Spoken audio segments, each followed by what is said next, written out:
Saludos, saludos amigas y amigos. Hoy es domingo, domingo sin estrés. Como cada domingo, un tema especial para pensar y reflexionar sobre cosas que atañen al conocimiento y a lo humano.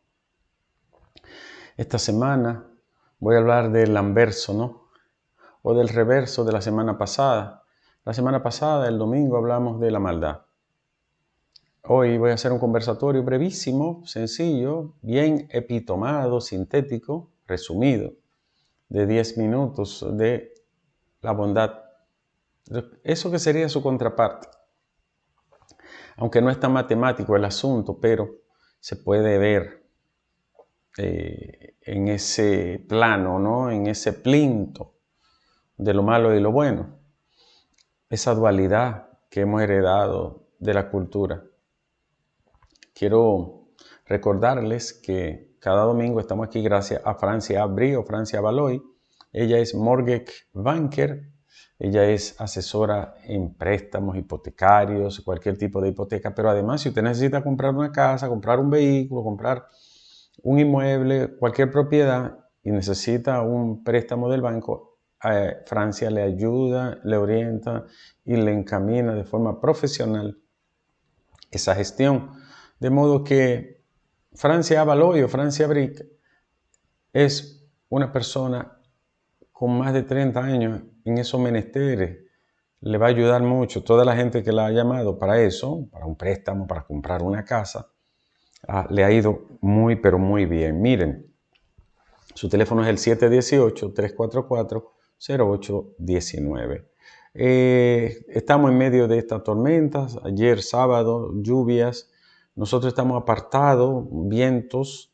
Estamos por la cordillera central, en un campito muy bonito, donde hay poco impacto, porque teníamos planificado venir para acá. Y así lo hemos hecho. Pero estamos al tanto de todo cuanto ocurre y esperando que no haya daños, sobre todo en la vida humana, daños a la gente pobre que está en zonas muy vulnerables. Así sea. Miren, la bondad, que casi siempre se trata de forma paralela con la maldad, la bondad es un rasgo, una entidad y una condición ontológica. Ontológica quiere decir del ser, propia del ser y de su forma de ser. Es una condición ontológica, porque es una cuestión de la conducta humana. Cómo la conducta humana se manifiesta a través de actos, de hechos que pueden ser considerados bondadosos, virtuosos, no dañinos, no lesivos, no viciosos. En esto tiene mucho que ver el desarrollo de la cultura y la religión, la historia, la antropología, la sociología, y naturalmente la filosofía y la ética. Y como ustedes saben, nosotros también somos un paquete neurobiológico, es decir, de cerebro y biología. Por eso, desde todos esos puntos de ángulos puede ser tratado el tema de la bondad. Yéndonos a la noche de los tiempos, en el código de Hammurabi, que es un dispositivo que dicen que tiene unos 2650, 3000 años antes de Cristo, el código de Hammurabi castigaba los delitos, castigaba los actos bochornosos, los actos que eran considerados dañosos. En ese tiempo existía la concesión del diente por diente, ojo por ojo. Si tú le arrancabas un brazo, le cortabas un brazo, te cortaban un brazo. Si sacaba un ojo a alguien, te sacaba un ojo. Era una forma retributiva absoluta de devolver en proporción lo mismo que tú hacías. Antes de Hammurabi, que eso es por Babilonia, por ahí por donde empezó la cultura humana sumeria, estaban los tiempos de los filósofos griegos en la antigua Grecia, en Asia Menor, que trataron, incluso los sofistas, 5, 6, 7 siglos antes de Cristo, hablaban de las virtudes y de los vicios humanos, y dentro de eso el peor vicio, la maldad, que es el vicio genérico que genera todos los males. Ahora, la bondad, los griegos concibieron desde antes de Platón, desde los presocráticos, concebían la idea del bien. Naturalmente, Platón es que la trata la desarrolla y habla de las ideas de esa forma intangible y eterna que le llama idea del bien, idea de justicia, idea de belleza, y entonces en la idea del bien se detiene y hace una honda reflexión y explicación sobre la idea del bien o de la bondad. Eso ha sido estudio desde que se inició la familia humana. En ese orden, los griegos le llamaban daimon a una entidad mitológica, imaginaria, que podía ser mala y podía ser buena. Podía actuar, no era un dios, no era un semidios, sino el daimon era como un ente que podía tanto actuar de forma buena como mala. Mucho de lo que tiene que ver con la dualidad del bien y del mal, de lo malo y de lo bueno, tiene que ver con esas ideas primarias, teóricamente hablando. Pero los griegos sacaron un apartado, sacaron una entidad propia que ellos valoraron como ágatos. Ágato era una excelsitud y un bien tan elevado que era el bien sobre los demás bienes. Era como un super bien, un mega bien, en el sentido de bien, de lo positivo, de lo bondadoso. Ahora, ellos le llamaban kaliágatos en griego, que quería decir como el bien de los bienes, el supremo bien y la suprema bondad. Y de ahí es que se extrae en nuestra cultura, en buena parte, de forma teórica, no religiosa, la idea de Dios, que es el bien de los bienes, el mayor de los bienes, de las bondades. Entonces, Kaliágato era una excelsitud suprema, era una bondad suprema. Ahora, ¿qué va ocurriendo en el tiempo? Bueno, que los griegos le llaman arete a la virtud, arete, que significa excelsitud, bondad suprema también, y con el tiempo la arete se convierte en la virtud, que conocemos hoy como los actos virtuosos, bondadosos, las virtudes cardinales, las virtudes de las que ustedes tanto escuchan hablar y de las que hemos escuchado hablar desde niños. La bondad como la prudencia, la templanza, la justicia. Esas son virtudes cardinales. Entonces, eso en cuanto a la filosofía, esa raíz de donde parte esta idea. La religión, la teología, asume de alguna manera con San Agustín, que es del siglo V de nuestra era cristiana. San Agustín, una mente brillante, prodigiosa, un teólogo formidable y un pensador tremendo en la religión y en la filosofía. Agustín asume las virtudes y las trabaja como una expresión de la bondad de Dios. Incluso hay unas virtudes que se llaman las virtudes teologales, como la fe, la esperanza y la caridad. La caridad es asumida por la religión como la manera de identificarnos y de darnos a los demás, sobre todo a los que nos necesitan, a los más débiles. Por eso la palabra caridad está muy ligada a la piedad. La palabra piedad viene de pietas, que significaba ya en la cultura griega y latina, sobre todo greco-romana, era como una marca que dejábamos, ¿no? de un extremo de la bondad.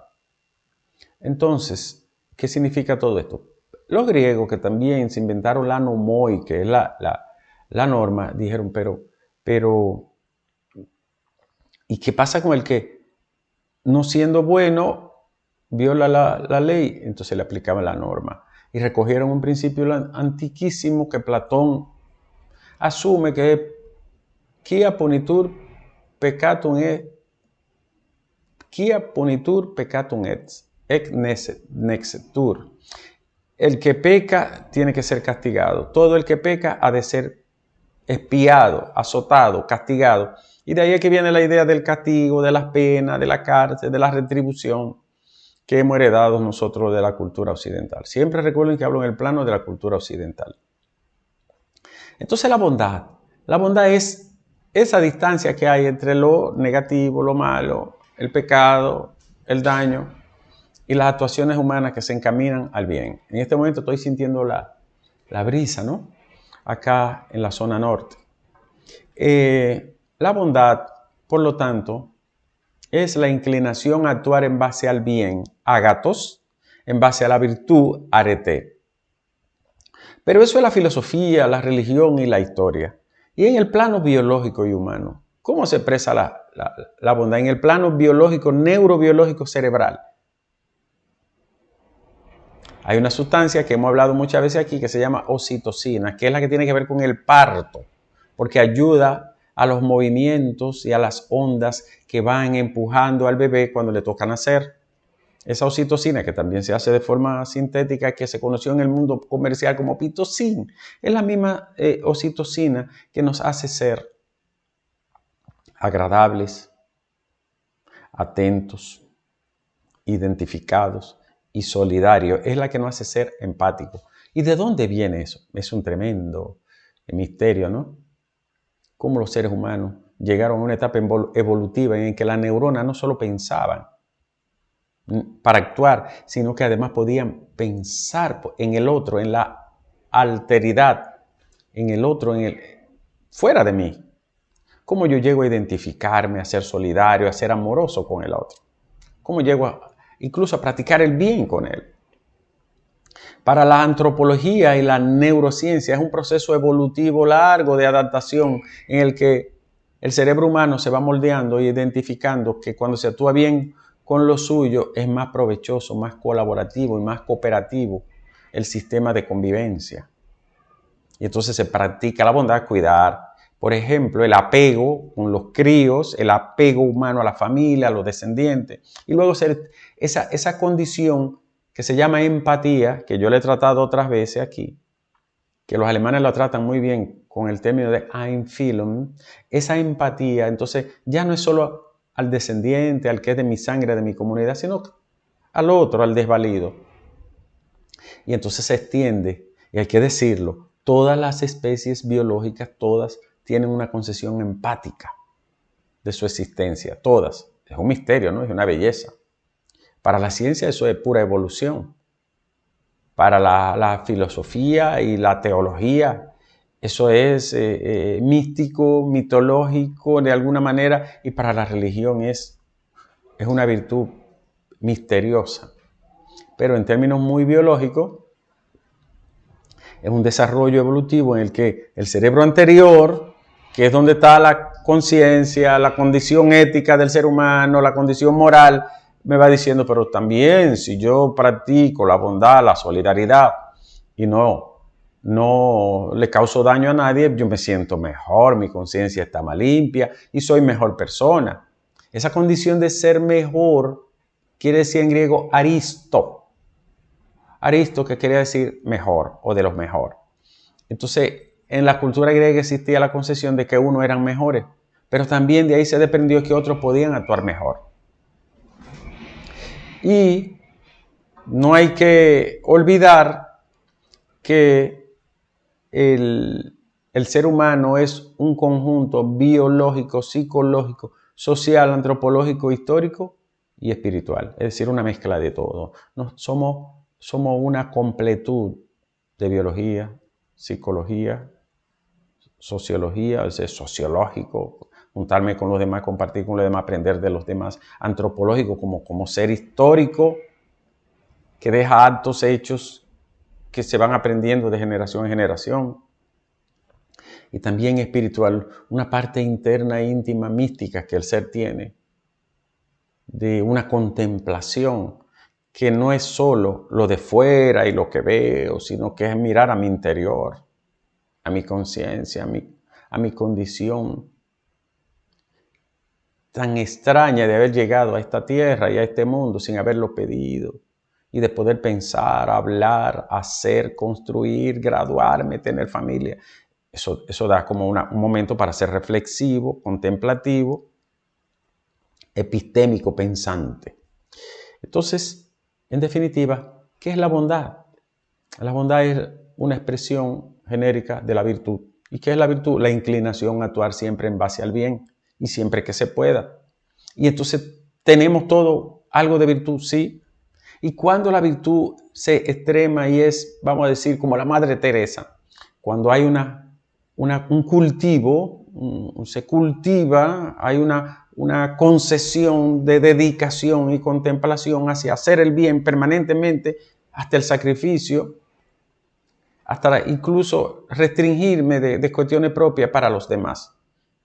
Lo contrario es la maldad, que es una renuncia a la condición virtuosa que poseemos.